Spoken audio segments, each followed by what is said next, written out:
అలాంటి అద్భుతమైనటువంటి రక్తం ఉంది.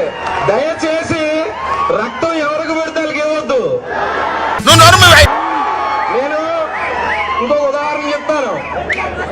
ఎందుకంటే ఒక ఆయన పార్టీ పెట్టాలనుకుని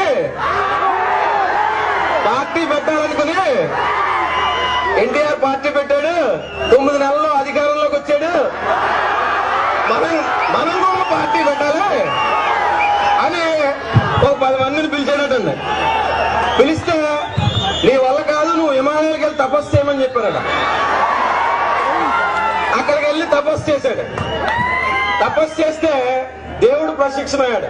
ప్రత్యక్షమై ఏం చెప్పాడంటే, ఈయన వాదిస్తాడు ఆయనతో. రామారావు గారు రామారావు గారు పార్టీ పెట్టారు, 9 నెలల అధికారంలో తీసుకొచ్చారు, మరి నేనెందుకు పెట్టకూడదు, నాకెందుకు అవకాశం అని అడిగాడంట. అడిగితే దేవుడు చెప్పాడు ఏమనంటే, ఆయన వెనకాల కమ్మ వాళ్ళు ఉన్నారయ్యా. Useless fellow, shameless fellow, hopeless fellow, brainless fellow. నీకు ఒక ఆప్షన్ ఉంది. నువ్వేం చేస్తావంటే, నీకు అవకాశం ఉంటే కమ్మోళ్ళందరినీ నీ పార్టీలో జాయిన్ చేసుకో అన్న. నువ్వు ధోని, నీకో టీము అంటే ఈయనేమనంటే వాళ్ళందరూ నా పార్టీలోకి రారండి అని చెప్పాడట. అయితే ఒక పని చేయి, నువ్వు ఏదో రకంగా కమ్మాల బ్లడ్ తీసుకుని వాళ్ళకి ఎక్కించుకో. ఫర్ యువర్ కైండ్ ఇన్ఫర్మేషన్, మీరందరూ కూడా మా వాడు సృష్టించడం లేరా? మా వాడు నన్ను గెలిపించడం కోసం తపన పడుతున్నాడు, ఆరాట పడుతున్నాడు, నిద్రపోతున్నాడు రా. అదే ఈ పార్టీ పెడదాం అనుకున్న వ్యక్తి కూడా అక్కడ పోయాడు. ఏదో రకంగా నాకు ఆ కమ్మోలు బ్లడ్ కావాలి.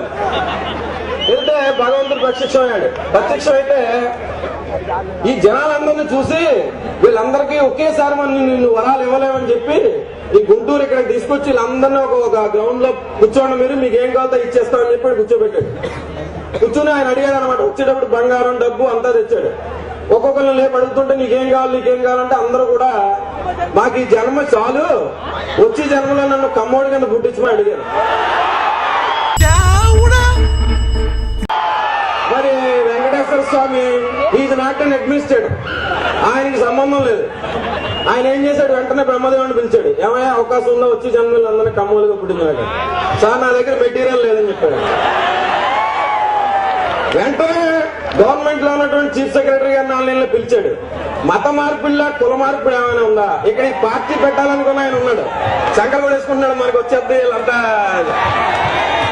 అయితే ఆయన ఏమన్నాడంటే, ఇప్పుడు ఉన్నటువంటి ఈ కొద్ది జనాభా యొక్క తెలివితేటలకు మేము తట్టుకోలేకపోతున్నాం, మొత్తం అందరూ వాళ్ళైతే మేము అసలు తట్టుకోలేమండి, దయచేసి మేము అది సాధ్యం కాదని చెప్పారు.